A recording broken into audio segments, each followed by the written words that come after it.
يجني علينا قاتل من دينهم فيقال ماتوا غدا يتعلم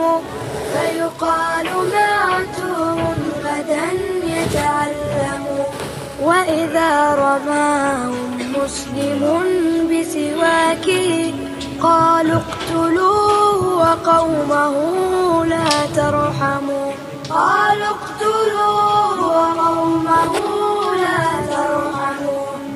يا رب. صلی اللہ علیہ وسلم.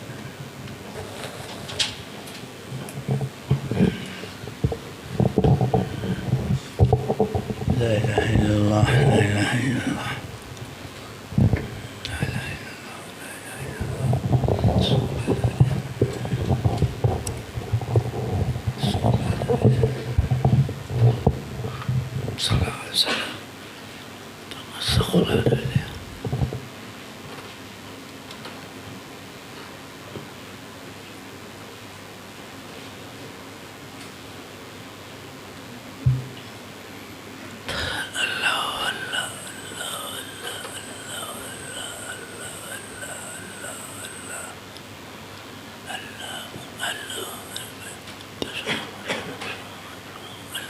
علیہ وسلم. استغفر اللہ استغفر اللہ استغفر اللہ ربی استغفر اللہ ربی واتوب الیہ. بسم اللہ الرحمن الرحیم. الحمد للہ وحدہ والصلاة والسلام علی من لا نبی بعدہ. اما بعد فاعوذ باللہ من الشیطان الرجیم. بسم اللہ الرحمن الرحیم. وذکر فإن الذکرى تنفع المؤمنین. وقال تعالی وما امروا الا ليعبدوا الله مخلصین له الدین حنفاء ويقيموا الصلاة ويؤتوا الزكاة وذلك الدين القيم. صدق الله العظيم. وقال النبي سيدنا مولانا محمد صلى الله عليه وسلم ذاق طعم الإيمان من رضي بالله ربا وبالإسلام دينا وبمحمد صلى الله عليه وسلم نبيا ورسولا أو كما قال صلى الله عليه وسلم. یا رب صلی وسلم دائما ابدا علی حبیبک سیدنا خیر الخلق کلہم. اللہ سبحانہ وتعالیٰ کی توفیق سے تھوڑی دیر ہم اور آپ دین کی بات کا مذاکرہ کریں گے، سنیں گے، کہیں گے. دعا کر لیجئے کہ اللہ پاک اس کہنے سننے میں مجھ کو آپ کو اخلاص عطا فرمائے اور اس پر مجھے بھی آپ سب کو بھی اور امت کو بھی عمل کی توفیق عطا فرمائے. واقعات کے اندر لکھا ہے کہ حضرت سیدنا غوث پاک حضرت مجدد زمانہ حضرت شاہ عبدالقادر جیلانی رحمۃ اللہ علیہ نے اپنے صاحبزادے سے ایک مرتبہ فرمایا کہ بیٹا تم دین کی بات کہو. دین کی بات کہنا سننا مطلوب ہے، اللہ کا حکم ہے. کیونکہ جب تک دین کی باتیں کہی جائیں گی، سنی جائیں گی تو اس سے فکر پیدا ہوتی ہے، فکر زندہ رہتی ہے. اور جب اللہ توفیق عطا فرمائے فکر زندہ رہتی ہے تو اس کا اثر عمل پہ پڑتا ہے. فکر زندہ ہے تو عمل بھی زندہ رہتا ہے، اور فکر مردہ ہو جاتی ہے تو عمل یا تو ختم ہو جاتا ہے یا سست پڑ جاتا ہے. یہ اللہ سبحانہ تعالیٰ کا بنایا ہوا فطری نظام ہے کہ انسان کا عمل اس کی فکر کے تابع ہوتا ہے. آج جمعہ کا دن ہے، آپ نے ہم نے اللہ کی توفیق سے فکر کیا کہ جلدی پہنچنا ہے اور یہاں دین کی بات ہوتی ہے. تو جیسے فکر کی گئی تو اس کے بعد عمل کرنا آسان ہو گیا، اللہ نے یہاں پہنچا دیا۔ تو یہ کہنا سننا ضروری ہے۔ اللہ پاک اپنی 27ویں پارے میں قرآن پاک کے اندر یہی بات فرما رہے ہیں، وذکر، کہ آپ صلی اللہ علیہ وسلم کا حکم ہے صلی اللہ علیہ وسلم کہ آپ یاد دلائیے، کیوں؟ فَإِنَّ الذِّكْرَىٰ تَنفَعُ الْمُؤْمِنِينَ، کیونکہ یاد دہانی ایمان والوں کو نفع دیتے ہیں۔ تو دین کی بات کا نفع پکا ہے، ملے گا ہی۔ اب نفع کا ظہور ہونے میں کچھ وقت لگتا ہے، کبھی فوراً، جیسے دین کی مثال دوا کی، دین کی باتوں کی مثال دوا کی ہے کہ بعض دواؤں کا اثر فوراً ظاہر ہو جاتا ہے، بعض کا کچھ دیر کے بعد ظاہر ہوتا ہے۔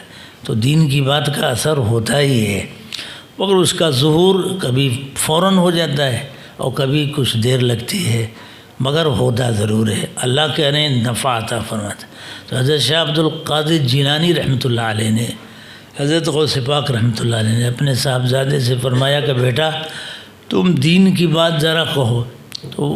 تو حضرت کے صاحبزادے نے دین کی بات کی اور بڑی اچھی بات کی، لیکن جو حضرت کا منشا تھا کہ اس کا اثر فوراً ظاہر ہو، تو وہ ابھی اس وقت نظر نہیں آیا۔ دین کی بات کہی بھی اور پوری بھی ہو گئی، مگر اس کا فوری اثر ظاہر نہیں ہوا۔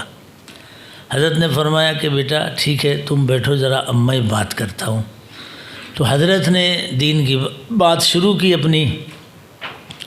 تو ابھی کوئی بہت بڑی بات، کوئی حدیث پاک یا قرآن پاک کی آیت پڑھ کے نہیں سنائی، حضرت نے بات کی شروعات کی تھی تمہید میں۔ اللہ اکبر، خالی ایک بات کہی تھی کہ بھائیوں آج عجیب واقعہ اور میرے ساتھ حادثہ پیش آ گیا کہ رات کو بلی آئی اور وہ میرا دودھ پی گئی۔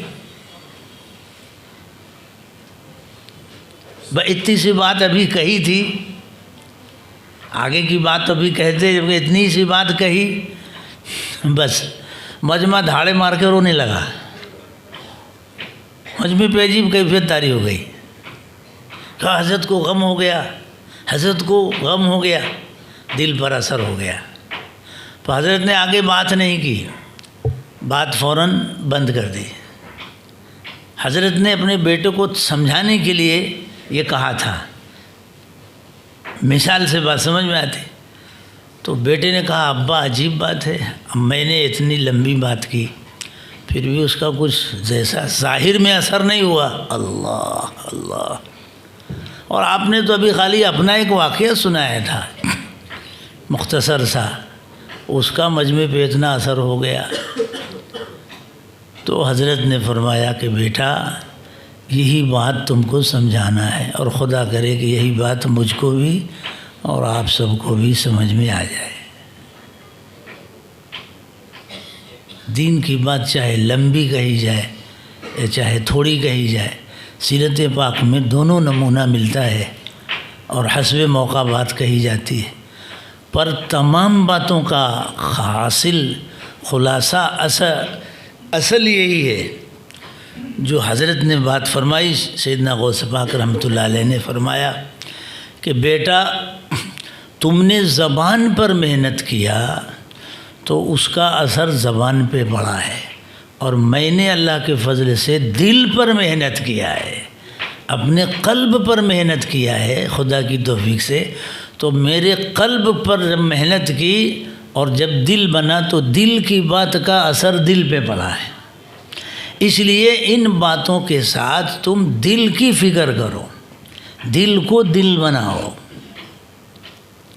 اس وقت مجھ سے آپ سب سے یہی مطالبہ ہے کہ جہاں ہم ساری چیزوں کی فکر کر رہے ہیں، کپڑا ہمارا اچھا ہو، گاڑی ہماری اچھی ہو، مکان ہمارا اچھا ہو، کھانا ہمارا اچھا ہو، اور اچھا ہونا بھی چاہیے، منع نہیں ہے شریعت میں، مگر یہ فکر کرنا ہے کہ جیسے ہم ان ساری چیزوں کے لیے فکر کرتے ہیں کہ یہ سب اچھی ہو، تو اسی فکر کے ساتھ ہم اس کی بھی فکر کریں کہ دل ہمارا اچھا ہو، دل ہمارا اچھا ہو۔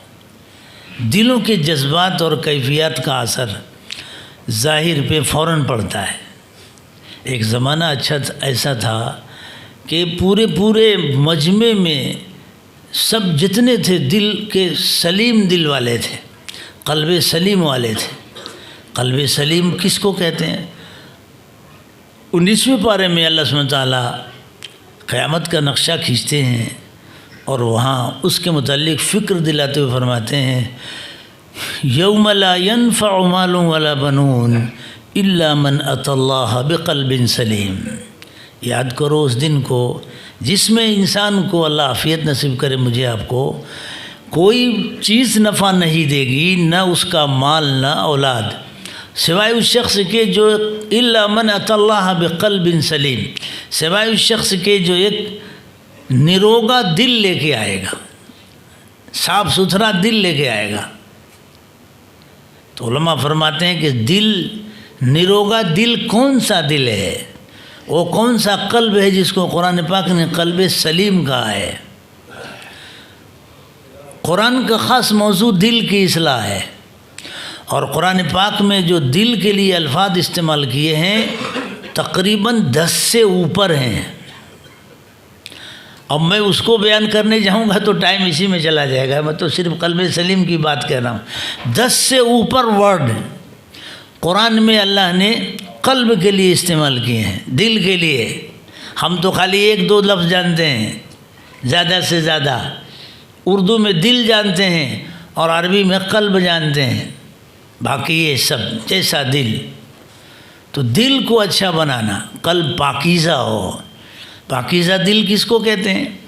علماء فرماتے ہیں کہ پاکیزہ دل وہ ہے جو شرک سے پاک ہو، ایک شرک اس میں نہ ہو، دوسرا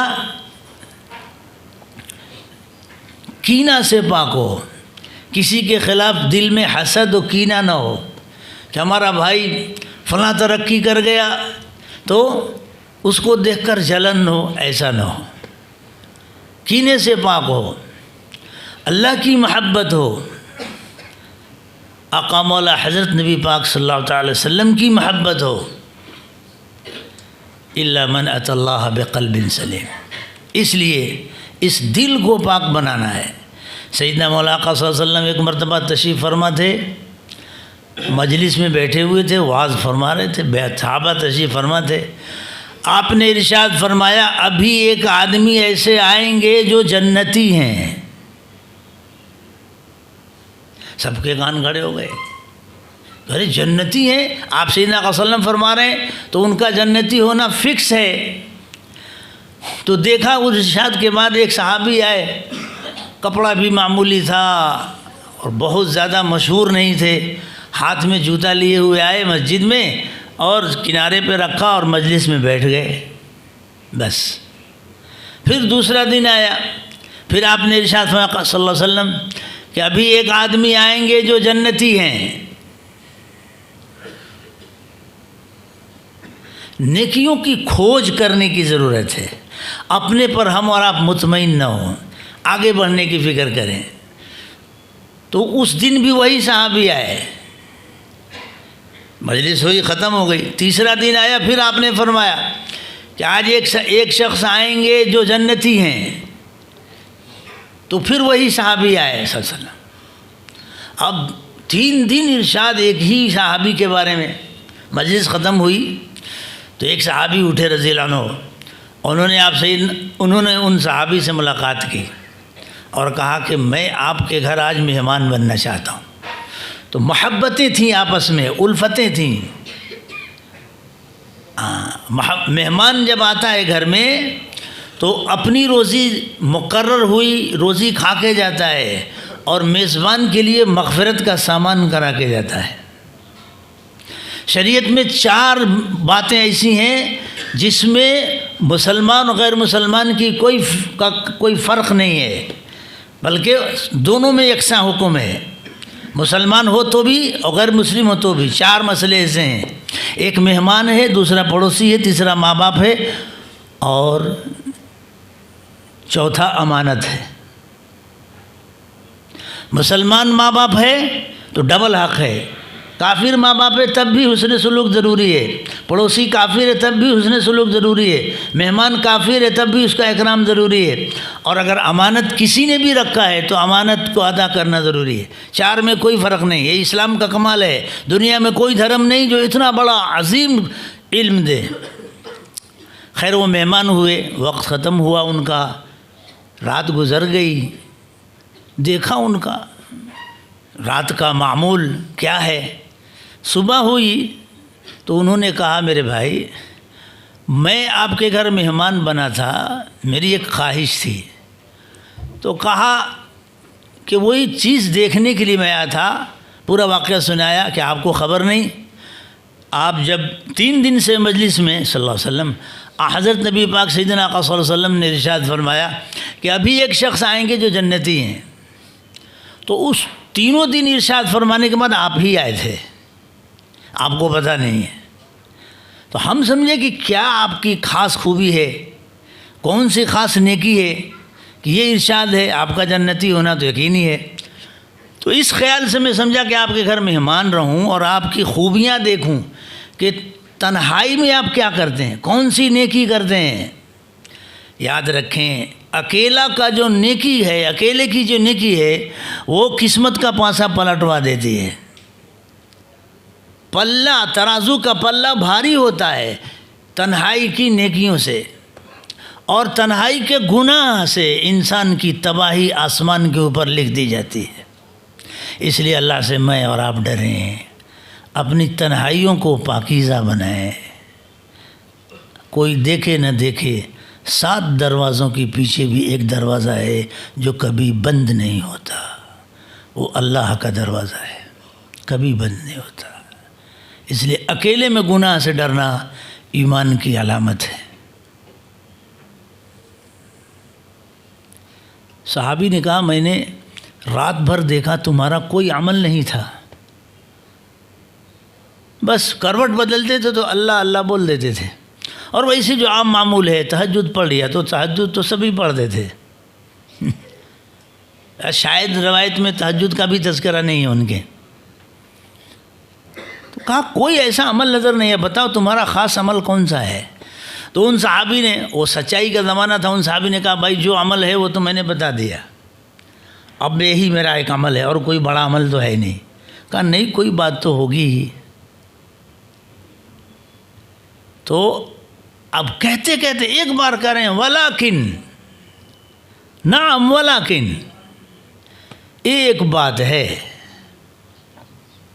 وہ کہتے ہیں صحابی جو گئے تھے کہ قریب تھا کہ میرے دل میں ان کی طرف سے کوئی خیال آئے کہ یار کوئی عمل نظر نہیں آ رہا ہے، پھر فوراً وہ صحابی خط سے بولتے ہیں ولیکن، ایک بات ہے۔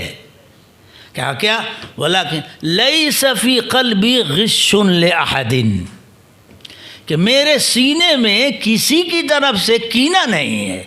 جس سینے میں کینہ ہوتا ہے اس کا جینا حرام ہو جاتا ہے۔ اس لیے جینا ہے تو سینے کو کینے سے پاک کرنا پڑے گا۔ مسلمان کا مسلمان سے حسد کرنا حرام ہے، کسی سے بھی حسد کرنا حرام ہے۔ نیکیوں کا نتیجہ اس وقت ظاہر ہوتا ہے جب کہ اخلاق کی دنیا صاف ستھری ہو۔ اخلاق کی دنیا میں جنجال پڑا ہو تو نیکیوں کا نتیجہ ظاہر ہونا مشکل ہوتا ہے۔ اس لیے میرے بھائیوں، ان صحابی نے کہا کہ میرے سینے میں کسی کی طرف سے کینہ نہیں ہے، میرا دل ہر ایک کے کینے سے پاک ہے۔ تو آپ نے اس حدیث، آپ نے ارشاد فرمایا کہ ان صحابی نے کہا ہاں اب سمجھ میں آ گیا۔ تو سینے کو کینے سے پاک رکھنا جنتی عمل ہے۔ جیسے نماز پڑھنے سے انشاءاللہ آدمی جنت میں جائے گا، روزہ رکھنے سے اللہ کے فضل سے جنت میں جائے گا، اور اعمال سے جنت میں جائے گا، اسی طرح حسد نہ کرنے سے، کینہ نہ کرنے سے بھی انشاءاللہ آدمی جنت میں جائے گا۔ تو آج کی اس مجلس کا سبق میرے لیے آپ کے لیے یہ ہے کہ ہم ہر مسلمان بھائی سے دل کو پاک رکھیں۔ اب سوال یہ ہے کہ اگر حسد آ جائے تو اس کا علاج کیا ہے؟ اگر کینہ آ جائے تو اس کا علاج کیا ہے؟ بس یہی بات کہہ کے میں بات ختم کروں گا۔ علاج یہ ہے کہ جس کی طرف سے حسد و کینہ ہو تو 3 کام کریں۔ یہ ہے تھوڑا مشکل، لیکن جو مشکل ڈوز ہوتا ہے نا وہ بہت اہم ہوتا ہے۔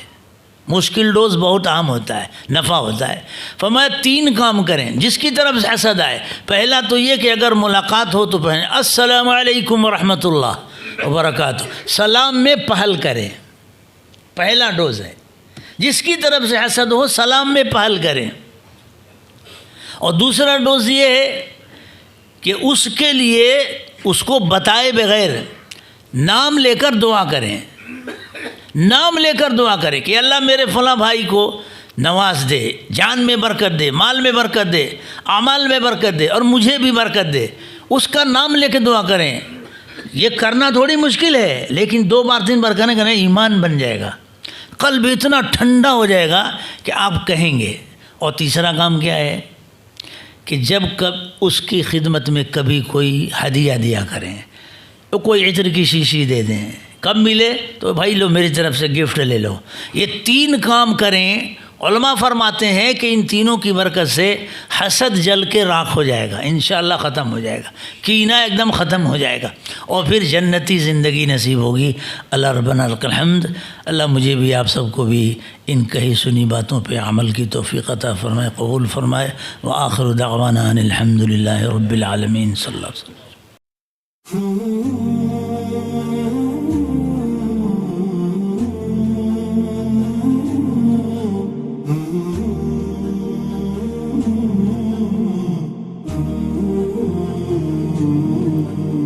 إلهي لا تعذبني فإني مقر بالذي قد كان مني، وما لي حيلة إلا رجائي وعفوك إن عفوت وحسن ظني. إلهي لا تعذبني فإني مقر بالذي قد كان مني، وما لي حيلة إلا رجائي وعفوك إن عفوت وحسن ظني. فكم من زلات لي في البرايا وأنت علي ذو فضل ومن، إذا فكرت في ندمي عليها عضضت أناملي وقرعت سني. فكم من زلات لي في البرايا وأنت علي ذو فضل ومن، إذا فكرت في ندمي عليها عضضت أناملي وقرعت سني.